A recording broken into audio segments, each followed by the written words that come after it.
Sweet rock intro we got. Episode 122, Joel Fleischman Happy Hour Podcast. We have some newer quarterbacks and Drexel team members to the team. We have Sam Poullette out of Kiel, and we have Nate Scott out of Wrightstown.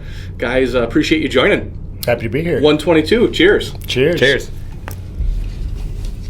Probably the windiest day in Wisconsin history today. Oh my gosh, it was a wild drive down. Crazy windy. So I wanted to get these guys on. We all three actually kind of have similar backgrounds, working in higher ed for many years, so we'll kind of touch on that. But again, they just finished Boot Camp 3.0 here in the last couple months, kind of been out, on their own legs now, away from the boot camp world and stuff like that. So we'll kind of touch on some things there and just kind of see how things are going at Drexel. So I guess, which one do you want to start first with, kind of going about the background prior to getting to Drexel? Go ahead, Sam. All right. And also, both you guys were referrals as well. Steve Boucher, Nate Rucker, right? Yep. Were guys who are not too distant of newer QBs as well that got you guys in the door. So Sam, go first. So I went to Ripon College. Didn't know what I wanted to do. Caught on to the communication major and started interning in the admissions office, and really enjoyed that experience because I had just gone through it and working with families and writing emails and postcards and calling and all that good stuff. And then graduated in 13. Didn't know quite what I wanted to do yet, but really liked my experience at Ripon. And a fraternity brother who had graduated before I got to Ripon was directing the admissions office at Lakeland, which is just outside of my hometown of Plymouth. And just a great opportunity to get my feet wet, start working on a master's degree for free, and just a good way to kind of just get started in my career. And didn't think I was going to stay in higher ed for a long time, but it ended up turning into 11 years. Admissions counselor with Lakeland for about 3 years, pivoted to graduate admissions with the pharmacy school at Concordia for a year, which was a great experience, getting to travel to lots of different colleges and recruiting students were studying chemistry, biology, whatever, that thought maybe pharmacy might be a good route for them. And then I got an opportunity to come back to Lakeland with a new president, and asked me to come back and be the director of admissions at 26, and that was an honor, and one that I look back to fondly. Had a great team, recruited a great team, and retained and developed a great team, and those things led to a lot of success, some record-breaking classes. Left Lakeland as a VP for enrollment management. Worked for a marketing company that does higher ed marketing for admissions recruitment purposes, social and digital, and the whole gamut there. And then things changed. Was looking for, instead of moving the family out to a new leadership role, in those terms, to another state. Didn't really want to do that. Have family, have some roots here, and talked to Steve Boucher, who's been a quarterback for a few years in Kiel. Close friend I met at Ripon. He was in the same major, and on the baseball team there. We crossed paths also because he was an assistant baseball coach at Lakeland when I was starting there as an admissions counselor, and started listening to the podcast, getting a good vibe of what the culture was here, what the leadership was like here, and listening to Joel's words, and it really stuck with me, and decided to apply that day. Kept listening to the podcast, and knew that this was hopefully it was a good fit for me, and hopefully it would be a good fit for Drexel. And I haven't looked back. It's just been an awesome pivot, and one that I'm really proud of and excited to be here. We're less than 5 minutes into the pod, and we're already going to shout out about the pod. That's the first time that's ever happened. So, were you probably the youngest person running admissions department in college? Or, obviously 26, right? That's quite young. You had to be obviously one of the younger ones. Probably, ever, right? Yeah. I don't know for sure, but I had great leaders that I got to emulate, and was a part of a professional association for Wisconsin Admissions Counseling Association, and just had a lot of people to lean on and talk to. It's a really cool fraternity, if you will, of leaders that really help each other. And I didn't know that going in that was going to be like that. I thought it was going to be, hard-nosed battling and recruiting for kids. Yep. But everyone's kind of walking down the same path and having the same struggles, and so that was super helpful, and so I had a lot of great people to lean on, and made some decisions and made them as fast as I could to help reach more kids and reach more families and speak to them about the values of a college education in a time when sentiments are changing, and I think that's a healthy thing for society in our country. So yeah. And Nate, a proud 2-time graduate of the Ohio State University. That's right. As I'm a Buckeye. many people are booing in the background. But the national champs. I'm used to it. Yeah. So your path, obviously a little different than Sam's, but very similar in terms of higher ed experience and stuff like that. So just kind of go through your journey getting here to Drexel. Yeah. So similar to Sam, undergrad student, didn't know what I wanted to do. I got a job at the rec center, handing out equipment at the equipment desk and towels and things like that, and that evolved to some opportunities to work as a graduate assistant. So I worked as a GA for intramural sports, training sports officials and organizing leagues and brackets, and which had to be quite in depth there. Oh yeah, I mean we would have 400 to 500 flag football teams in a season, and at that time, I sound old, but it was all Excel spreadsheets and pen and paper. We didn't have all the software and programs that they use now. Which means communication, everything had to be so much higher, right? Yeah. So that was a lot of fun. Obviously, I fell in love with it and started looking for a career in student affairs or higher ed. Coming out of grad school, got my first job at Southern Illinois University Edwardsville, down near St. Louis. Ran the intramural sports program there. Got into a little bit of aquatics while I was down there. Trained lifeguards, ran an outdoor pool, and then still ran the intramural sports program for 5 years, and then was looking for that next step. Moved the family up to Chicago. I worked at the University of Illinois at Chicago as the associate director of facilities for their right down by rec the loop? department. Yeah, right in the West Loop. Yep, beautiful facility right there on 9094. Greektown. Yeah. So that was a lot of fun. Challenging place to work, but I learned a ton. Had a lot of good mentors through the whole process that helped me along the way. And then applied for the director of rec and wellness job at UW Oshkosh. So I was in Chicago for 5 years, and then we moved up here. Worked at UWO as the director for about 5 years, and then other opportunities started to come along. Had a few promotions, got to kind of supervise and manage some other departments. Worked with dining and residence life, the student union, provided some leadership for student health and counseling services at one point. So some of them were interim roles, some of them were kind of like temporary appointments. All that settled into a role as Associate Vice Chancellor for Campus Life, which was Student Rec and Wellness, Reeve Student Union, Residence Life and Dining. And that's kind of where, again, things started to change. I was looking for a change. Financially, the institution wasn't in the best situation. Layoffs were coming down the line. I didn't know what was going to happen. I didn't end up getting laid off, but I was prepared to take the next step or plan B, as they say, and started having conversations with Nate Rucker, who your kids that played sports together, right? Like yeah. So they both go to Houdini Elementary in Appleton, and they became good friends. And so Nate and I would be around each other. They came over for trick or treat in October, and I was just kind of telling him my story and where we were at as an institution. And he was telling me about Drexel, and I was listening very carefully. I was like, this sounds amazing, almost too good to be true. Right. So then as things progressed, everything checked out. I mean, all the way through today, it's like everything that people talk about with Drexel. And I also dove into the podcast a little bit to see, as part of my research. And it's legit. Everything is face value.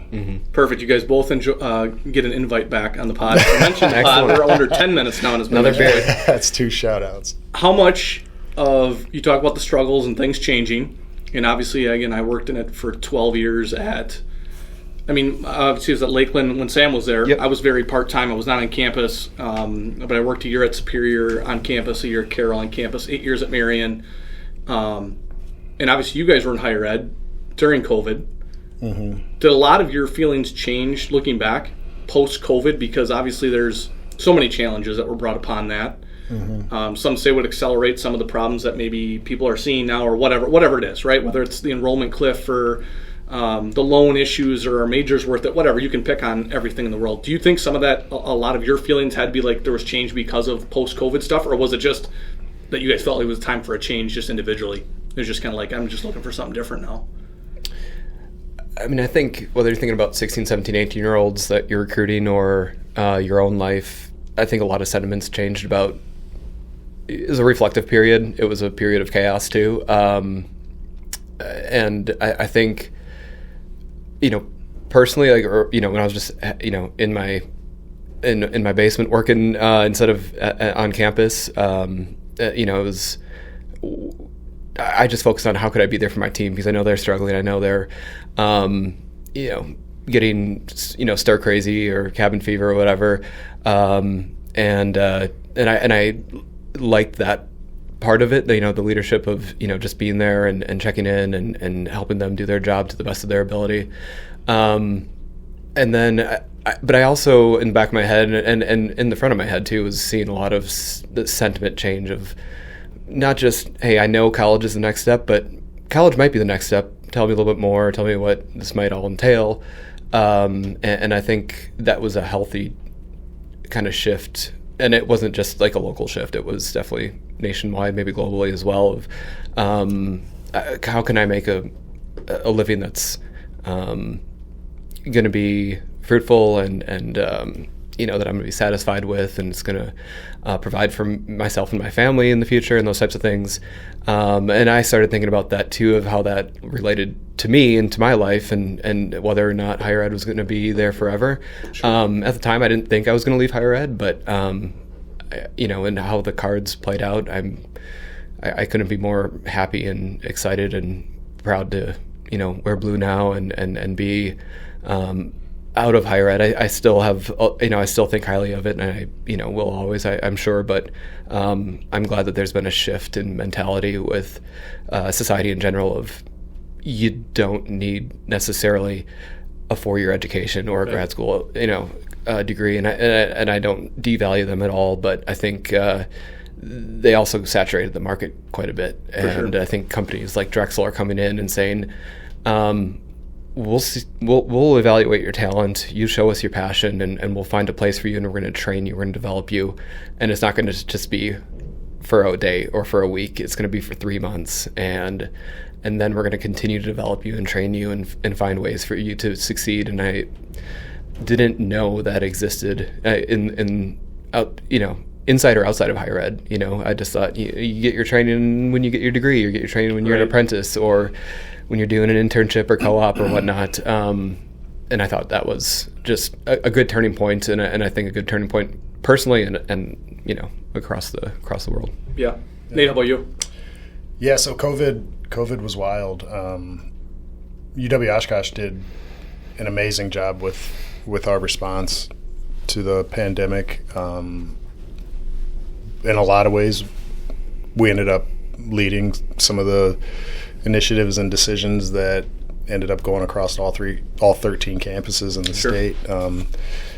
I had the opportunity to be on the Emergency Operations Committee. I helped set up the testing center for surveillance testing in one of our gymnasiums. We took offline and did a lot of COVID testing. And at that point, nobody really knew what this was. What you're looking for, right? Everything. So there was a lot of angst, a lot of anxiety, quarantining students, isolating students. We learned a lot along the way. I don't know that I would attribute the shift to COVID, sure. but it definitely was a lull in the traditional way of college life. Mm-hmm. It came to a screeching halt. people whose jobs revolved around campus life and campus activity were in their basements, like Sam said. And how do you do this work when the student engagement and interaction is what the work is? Yeah, right. So it took a lot of creativity, and we made it through. The rec center was one of the first buildings to open back up for students that wasn't an essential function. Really? So, Okay.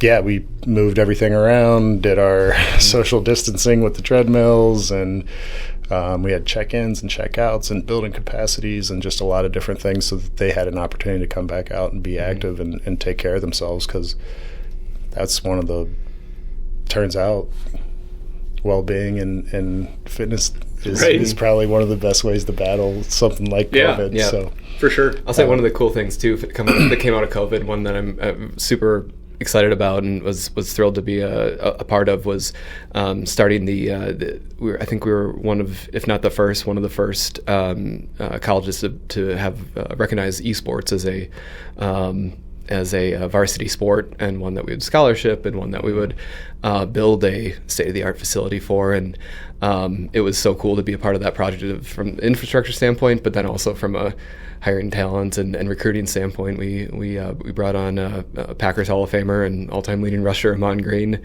to lead our esports program, and that was a thrill of a lifetime to work with him and also build a program that I think when I left it was the third largest roster for sports behind football and baseball. Really? Wow. And it was really cool, and it was cool too because it wasn't it was a co-ed sport. It was one that you were recruiting kids that didn't think about college before. Right. They were thinking, you don't have to go to college to be, a popular, streamer or win money playing video games. But they thought and they started seeing it as a way to get involved also in high school. In high school, esports right, now started. it's trickled down and blown up there. Right. Too. So I think COVID had a lot of positives too. Like the whole esports, universe has just blown up because of spending time in the basement and that kind of thing too. So I think there was some good positives that came out of it. Not all the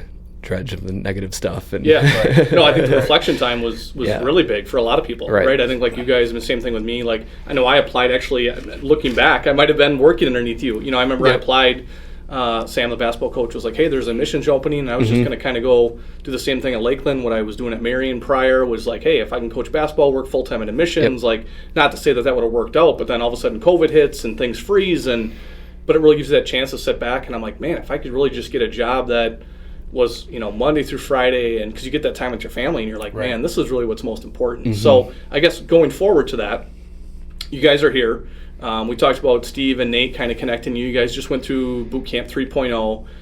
What has kind of, since you've been here and coming in, Sam, I know me and you were just talking a little bit about this offline. Nate, not quite sure what your building experience background, your DIY, your handiness, whatever it was, just understanding of the construction industry. What have you guys, since coming in, what did you think this was going to be like? And going through training camp, how prepared have you guys felt coming out since, I guess, November, coming out of training camp and where you're at now going into basically February here of 25? Yeah. The training camp was very helpful. My knowledge was limited to what your average homeowner knows, and what you can pick up on YouTube as I think we all can cheers with that. yeah. So I didn't know a ton. I dabbled in woodworking a little bit. I enjoyed working with my hands and building things since I was a kid. Sure. So I had that, but in terms of like home construction or commercial construction, very little on the material side. In my positions, I would kind of be the university representative for capital projects, but the contractors and we had university architects and engineers and things like that would take the majority of the lead on the details. So I had a lot to learn, and I knew it. It's amazing how much more I know now than I did in May when I first walked in the door. But obviously, I still have a ton to learn. And I guess the thing that gives me a little bit of peace of mind is even the guys that have been doing this for 20 or 30 years still have a lot to learn. So in some ways, it's it's a never-ending journey, and there's always going to be new products and innovation and ways to get the jobs done. So that's exciting to me, and has really kind of sparked a newfound energy, just in terms of like developing and learning, and is also humbling when you come from an industry where you've worked for 20 years, and in a lot of situations you're the go-to, you're the one that's making the decisions, making the calls, providing feedback and recommendations, and coming in now it's like the knowing nothing. Yeah. Yeah. But I will say, aside from boot camp, everybody that I've crossed paths with at Drexel has been extremely helpful and willing to help, and will put things aside to make sure that you have the information you need to be successful. And that's been across the board on all levels. Is there some key figures that have been? I mean, again, and I agree. I think that's what I tell people that start SHU every couple of weeks is that, I know the one thing that everybody's always going to hear is that people are so helpful. Yep. That's what we hear across. Doesn't matter the role. Mm-hmm. But is there some people that have been like, just the best at, any situation you can go to, or just really going above and beyond to help you out, whether it's Wrightstown or just in general across Drexel? Yeah, I mean, at this point, it's been, the specialists in Wrightstown have been a huge help. Their knowledge of specific categories is unbelievable. So having them, as a resource has been huge. And then the fellow quarterbacks, from day one, guys would come up and say, "Hey, I'm going on a siding walk. You want to go with me?" Or I got to go measure some rough openings for a millwork package. Why don't you ride along? And just getting those experiences from, the first couple weeks on the job before boot camp made a big difference. And at the time, I didn't know exactly what was going on. I was just kind of wandering around the house with, the dummy end of the tape measure and trying to just absorb as much as I could. But now that the pieces of the puzzle have come together through boot camp and through managing some projects and selling some material, it's made a huge difference. So nice. Sam? Yeah, I when you come into a leadership role and you're young, and if you're introspective and kind of maybe you got your feet on the ground, and maybe your feet on the ground a little too heavy, like imposter syndrome is always something that seeps in. Mm-hmm. And then you start in a completely new industry, and my only experience with construction was being in love with construction vehicles when I was a kid, and being a homeowner and doing some light remodeling when I was trim casing, putting in some LVP flooring and whatnot. Beyond that, I didn't know much, but I knew I could. I knew I was good at building relationships, and I knew I was good at communicating, and I knew I could, with the right training, I could do this, and I got a lot of assurance through the recruitment process, interview process that was there, but you still come in and you still have a lot of imposter syndrome. And I did. And did you come in and think also, like, is there a catch here? Right. Yes. Right? Of course. I think it's always natural. Of course. Right? Like, yeah. They're going to tell me it's great. Yeah. Yeah. And I love the first week here. I started like July 2nd this past summer, and you come to SHU. You kind of get, okay, there's some really nice people here. There's some people that are way outside of the industry too that are coming here, and you're not alone. Good leadership and people that, that you want to impress and you want to, work hard for. And then right when you get back, then you're working in the yard. And I was a little intimidated by that, but also I was like, okay, this is cool. I get to see, the type of learner I am, I like to know everything from the bottom up, and I like to see the building blocks of what I'm going to be doing, and forms I'm going to be filling out, or fields I'm going to be clicking, or things that I'm going to be pressing with a button, and how that affects every other moving part, because it's so important, and it's such a well-oiled machine here. But at the same time, you don't want to be the one to cause people stress and cause people anxiety when they're on the road, or they're trying to fulfill orders as a specialist or whatnot. And so then I got, it was a good couple first months. So I was going on ride-alongs and those types of things, and then we got to boot camp, and I still had a lot of imposter syndrome, but then I started learning, and I started, things started kind of clicking, and I knew I wasn't going to know everything by the time boot camp ended, and I knew I didn't, but I felt a lot more confident. But I remember the afternoon, it might have been the first or second week, I either sat next to Nate, and we started talking I think it was right away, and just backgrounds, that kind of thing. I was like, oh, there's somebody that understands me, and I think I understand him, and I was like, okay, like, I wasn't just, okay, maybe a shot in the dark, we'll try this guy out, he seems like a good person and someone I'd like to have a beer with, and he can talk well or write an email well. They were clearly looking for people that had talent in their roles, had passion to help people, and just be there and pick up the phone and do the fundamentals well. And so when I saw that and talking to Nate, I was like, a lot of that imposter syndrome went away, knowing that there was more folks that had a similar walk of life in terms of career-wise, and so that was helpful. And then boot camp in itself was just awesome. Building relationships with everybody that you see every day, the trainers and specialists and merchants that came in and taught super well, and it was. And I know a lot of them didn't have necessarily education backgrounds, but they were just good teachers. They explained things in multiple ways. They used various forms of, either hands-on, models and showing you how parts and pieces fit, to going out on site and doing field trips and all that kind of good stuff. I mean, there was so many different learning styles that were really captured, and I think that helped everybody out.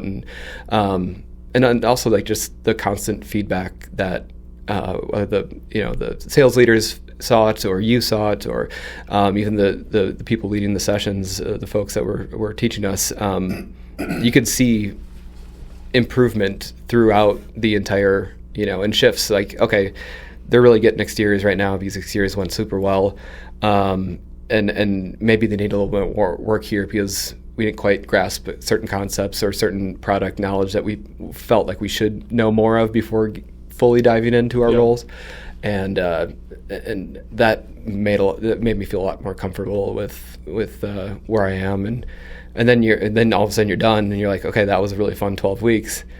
Now I'm on the wild. Yeah. And you're like, okay, are they going to give me accounts? Am I going to be, am I going to get my truck? Am I going to be driving around and shaking hands? And it's a slow process, but, I remember filling out a little poll on communities a month ago from Joel about, where you are in terms of stress levels. And at that time I was like, I'm feeling pretty good. I've got everything, tied up by the end of the day. I don't feel a lot of stress, anxiety. And then by the next development a couple weeks later, I was like, okay, I get it now. Like, things started clicking. I started making some inroads with some prospects, and started getting some builders to sign up and start doing business with us. And then the ball just started rolling. And I know I'm still in my infancy, but leaning on people like all the QBs in the front or even upstairs at Kiel, specialists there, Mike Johnson, even everyone you pick up the phone and dial that you haven't met in person yet. It's the same type of experience. It's like they're happy you're calling, they're happy to help you, and everyone's just rowing in the same direction. Like, as long as you're wearing blue, we're exactly. Yeah. Where sometimes you have meetings with different offices across campus in the higher ed world, and you're like, are they rowing in the same boat with me, or in the same direction? Like, it's just a lot. Like, you always talked about, like, oh, there's a lot of red tape and things move slow in like the public university world. And I don't know how true that is because I never worked in the public university world, but I always, that was like the mentality that you had. Like, we move faster, we can be more agile.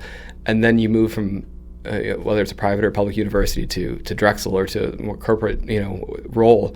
And that pace that you thought was decently fast, or they made decisions decently fast, is archaic in comparison. Yeah, for sure. And that's where, like, I guess, again, I think we were talking about that beforehand. I'm sure your experience as well, too, where, yes, higher ed is so much slower to the ball. And again, there's all these different departments. Very similar to how Drexel is, though, too, right? Like, Drexel's got a lot of different departments.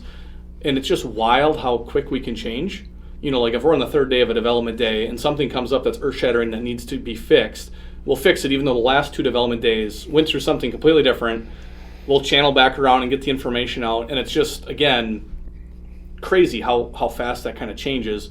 I guess as you guys have kind of gone through things, whether it's a change thing or just since you've truly been out in the wild, Sam, you were just kind of touching on that, whether it was prospecting or a couple of accounts you were given. I mean, I guess what has that kind of been like where it's like, okay, now I'm released and I'm trying to gain some footing and I'm trying to figure it out. And it sounds like, Sam, it's getting closer for you, I guess, Nate. Same way, like, do you feel like you're getting acclimated quicker now? Obviously, training camp went really well, but now that you're kind of out there, how's that process been like? Yeah, absolutely. I've always been one to kind of dive in and figure it out when I had to. Sure. And there's been moments along the way, especially, you know, after working for a week in the yard and then coming into the offices and working the counter and, you know, basically stumbling through, asking for help, figuring it out. That's kind of something that I would consider a strength, I guess. It doesn't really stress me out a lot. I'm fine asking for help, and I'm fine taking the necessary time to figure things out when I need to. But yeah, I agree with Sam. It's starting to pick up. I'm probably not at that one yet, but I can see where it's coming. Yeah. And you know, some things are awaiting. Like you submit a bid, the person commits, they're not breaking ground until April. So right. There's some waiting, but I have no doubt that those gaps will be filled quickly. Yeah, and you're both probably in that boat where you're like, this is what I wanted, right? Like it's kind of like you're kind of hungry, waiting for that just to all the craziness to really just get to a point where it's like, right. And I've just been like, gonna be patient, just be patient. It's coming, it's coming, and it'll be this spring and summer will be a lot of fun. Yeah, for sure. If there was one thing you guys could change about training camp that you went through, is there anything you're like, I wish we would have got more of this, or I wish we would have done that differently? Or was it really, I mean, again, I know we changed so much from 1.0 to 2.0 and 2.0 to 3.0. Yeah. And I'm sure going from your group to the next group, there's going to be more changes. But was there anything you guys feel like you missed, or is it almost too early to tell yet because you haven't had enough to go through yet, I guess, per se? I mean, the product knowledge was helpful, but it's not all going to stick. You know what I mean? So it's good to get a high level understanding of parts and pieces and categories. And I think the instructors did a good job, or the specialists did a good job of keeping it at that high level for us as much as they could. And since training camp, things have changed already. You know, like there's brand new things that didn't exist when we were going through training camp, which is awesome. So it's kind of like I said earlier, you're never gonna have it all mastered and figured out. It's being resourceful, being athletic, and a lot of times being humble and asking for help when you need it. Right? Yeah, willing to learn. Yeah. But I would say not a change that I would make, but a very important change was having CJ, Clint, and Todd. One of them was present every day, and when the three of them were there, the passion and energy and excitement that came from those guys was infectious. Yeah, it was those were fun days, and role playing and being put on the spot and having to think on your feet and different scenarios and challenging situations that I know we're going to face some already probably. So. And you guys had a really strong group too, collectively, in that room for newbies. I mean, you really did, which obviously probably gave you guys a chance to learn from others. And right. So, Sam, anything you would change? I thought one of the more impact. I mean, it was all impactful, but one of the more impactful times I thought was when there were. I think it was it was the last week. I don't remember which day it was, but.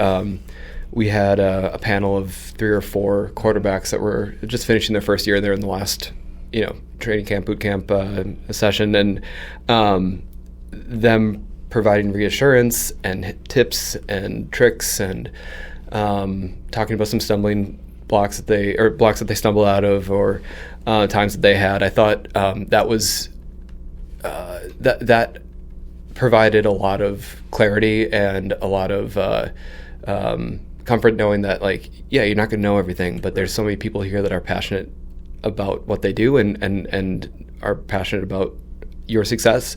And I think if there was a way, and I know all quarterbacks are super busy, and especially in the fall when people are trying to get walls up and roof sheaths so they can be working inside in the winter and that type of thing. But if there was a way to sprinkle in a little bit of that, I think it added just a little bit different perspective than the passion and excitement that the sales leaders brought. It just added a slightly different layer that provided some good advice and good, kind of mentoring type, discussions that were had during that. And so, I really, but again, every part was impactful and helpful. There's not much I would change. It was great. Sure. Yeah. Anything that surprised you guys since you started here? Or is it all kind of what Nate and Steve sold to you guys? That's a good question. Yeah. I guess one thing I didn't fully realize or understand was the amount of project management and support and sometimes hand-holding that we provide to the builders. Wasn't on my radar, really.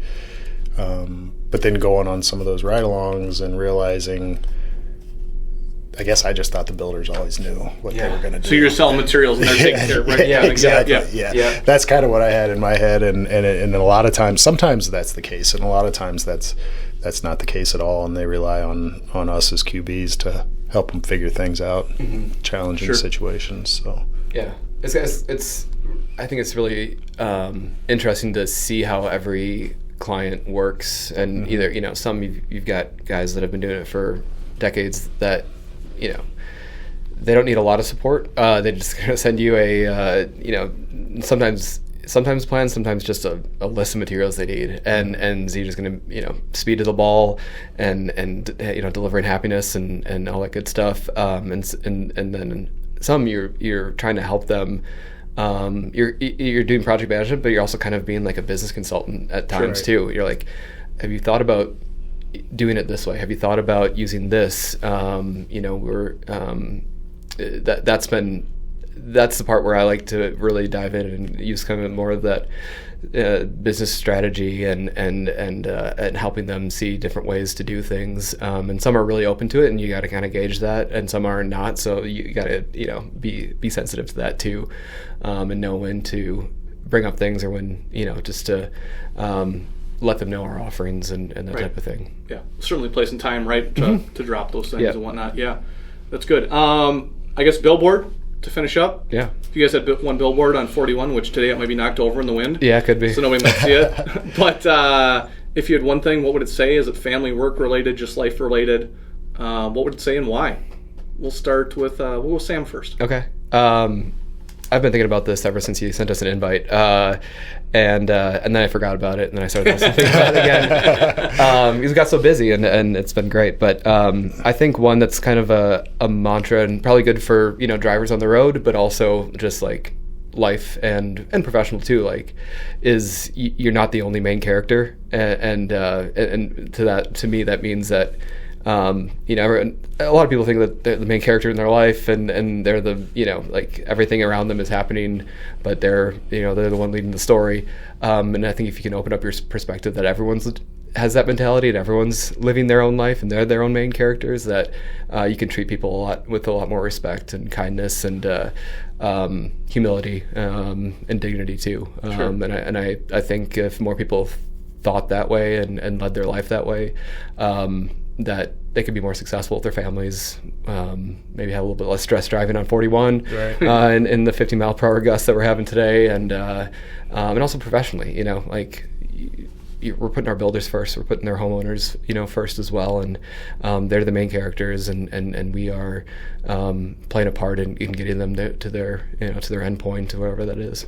For sure. I love that. I like it. Nate? Well, I also put some thought into it. Service is the consistent from everything I did in higher ed to what I'm doing now. It's the service component is kind of the thing the common factor for sure. So I looked at a lot of service things, and ultimately I think I went with something that's not service. I think slow down, be humble would be what I would say. Slow down, be humble. Nice. Yeah.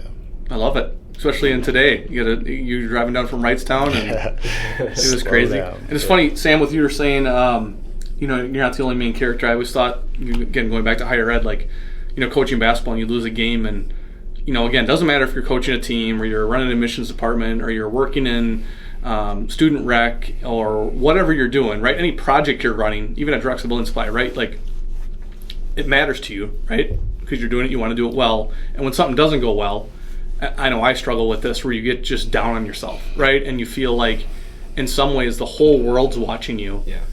But then you step away, and that was truly what I did with higher ed, getting away from, like, the basketball scene, right? Like, and again, you're in a gym of 300 people, right? And yes, there's parents, and sure, there's a few recruits out there that might care what's going on.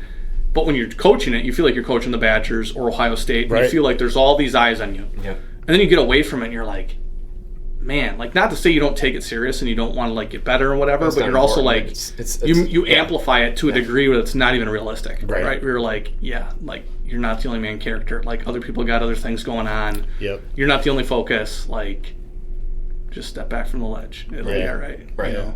Right. But Yeah, one of the takeaways in reference to making mistakes or losing the game or messing something up that I took away from boot camp was just the mentality that with your builders, like, I can't wait till something gets messed up because I'm going to show you how good I am at this. Yes. And right. when things are going smooth, anybody can do it. Sure. And Yeah. in this field, it's not going to go smooth 100% of the time. So it seems to me early on, the people that excel are the ones that can keep a level head and think on their feet and be resourceful and use their team to shine in those moments. Yeah, Absolutely. for sure. Yep. 122. Appreciate you guys 122. joining. This is Thanks fun. for having us. Yeah, we're out. We'll see you. Cheers.